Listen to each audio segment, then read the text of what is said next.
Well, so where do you start with all of this, right? How do you use technology to really move your company forward? And it really starts, and we talked about this before, it starts with mapping your journey and the customer journey and the thing you're trying to create for your customer. What is that brand experience? And then how do you leverage technology on that journey to be able to get those raving fans, right? So in this case, how do I take somebody who's never heard of me all the way through to becoming a raving customer, a raving fan and a customer with a lot of retention, right? Well, it turns out there's actually quite a few tools that you need to know to do this well. On the front end, if you're doing the lead generation and demand generation efforts, the platforms, the social and advertising platforms, right? That's tech that's being used, and those tools that are being used start that journey. You might have your website that could be built on a CMS like a WordPress or a Webflow or some other tool, right? That's technology. The form that collects that information, there's tech that drives that lead into a CRM or into a marketing automation tool. If you're doing e-commerce, right, you might have product inventory management tool like a PIM or a DAM that's managing all of your products and the pictures and the inventory and the descriptions and all that kind of stuff, right? Guess what? That's all part of your tech stack. When somebody finally submits a lead, what happens? Do you send an email and thank them for that lead? Guess what? That's part of your tech stack, right? Do you call them? Well, guess what? You have to have a phone system. You have to dial that.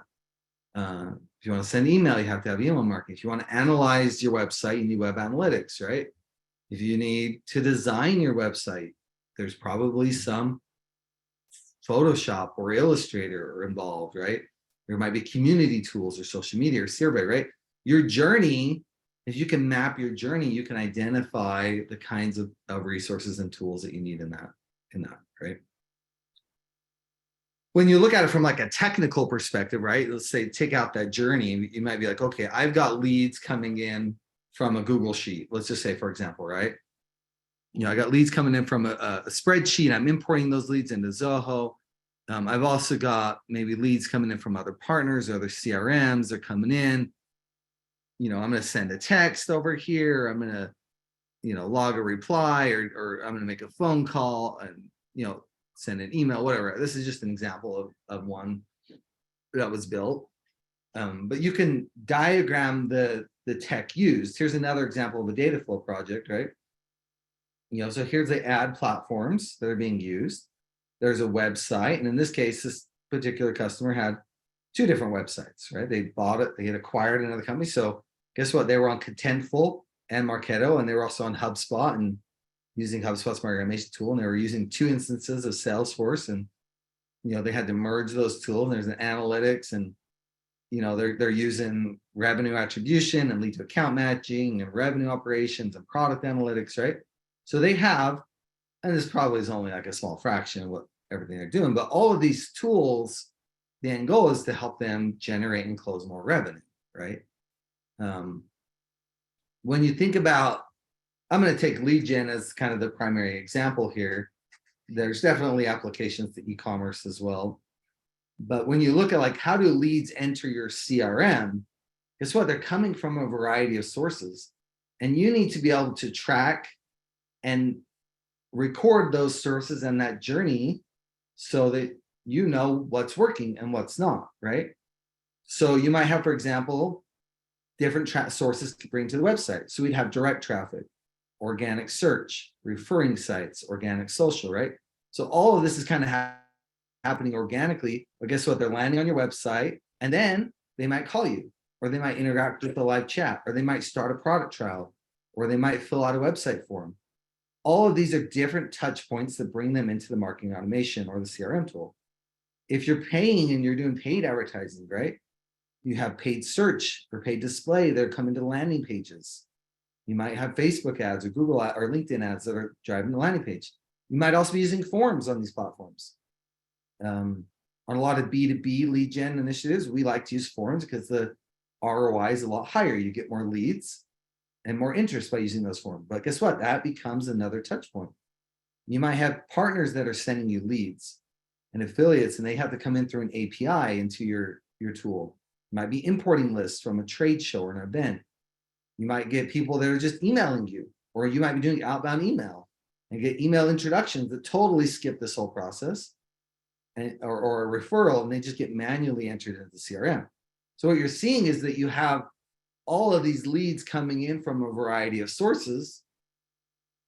And the technology, if you can leverage the technology, you can track that journey, right? One of the ways that I like to do this is by using what are called UTM values, or universal tracking metrics. This is originally, I think, created by Google and Analytics, and is a way of kind of standardizing what are the UTM values. So typically you see things like medium, source, campaign. Tactics one you don't usually see, or ad group. It's you can add as many as you want to, but term and content. So these 5 are the common ones: medium, source, campaign, term, and content. But you can really have as many tracking metrics as you want. But the point is that you collect this data so that you can see the journey as you go through. So one of the exercises that we like to run through with clients, and if you're a smaller client right now, or your company's small, this problem is a lot smaller.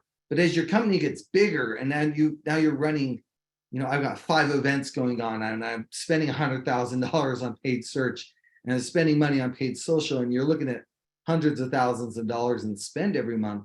This kind of tracking, it becomes critical to know what is working and what is not working. And even if you're not spending all that money, guess what? Small businesses, cash is king, right? You need cash. You need to know that things you're working on are driving results. Guess what? To do that, you need to set up tracking templates. You need to set up the tracking on the back end to make this happen, right? So one of the things you do is to set up a campaign or tracking structure, right? So in this case, we might be, like, hey, here's the different, in this example, mediums. Here's the different sources. I might say his organic search Google, organic search Bing, this is a referring site, this is organic social Facebook, and they came from the social feed or the stories or whatever it is.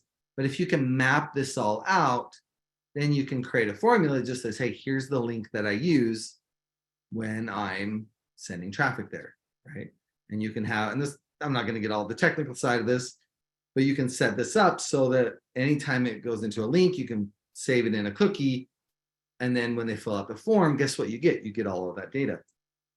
What ends up happening is that then, because you're collecting all of this data, you can actually track the journey of your customer end to end. And especially as you get, as the larger accounts and things like that, what you're looking at is like, okay, I've got this paid social ad. They interacted with that, and here's all the details of it. And then they went and clicked on a retargeting ad. And then turns out they did a branded search for us and clicked on our branded ad. And then we did a retargeting ad in Facebook, and they clicked on that. If you're able to store and track all of those variables, guess what? You can now report on those, right? And so this campaign tracking attribution is a key part of measuring success. And it has to do with the technology you use. Tools like Google Tag Manager are really helpful. Google Analytics is really helpful. Your marketing automation tool is really helpful and critical in getting this set up and working correctly. Okay, here's your exercise. If you were to draw your customer journey, everybody take out a piece of paper. We're going to take 5 minutes. Just try to draw as much as you can that customer journey map and the interaction points that your customer has on that journey. Don't worry about the technology yet. We'll get there. But the question is, can you track and measure the progression of that journey? And what is that journey? So I'm gonna pull back to this, maybe a couple of examples over here. Well, let's just throw here. I'm gonna give you 5 minutes, and then I would love for you guys to draw that journey and just think through, like, what is the journey that my customers are going to all the way to a closed deal? And maybe it's short, maybe it's long, but let's spend a little bit of time there, and then we'll come back and talk about it.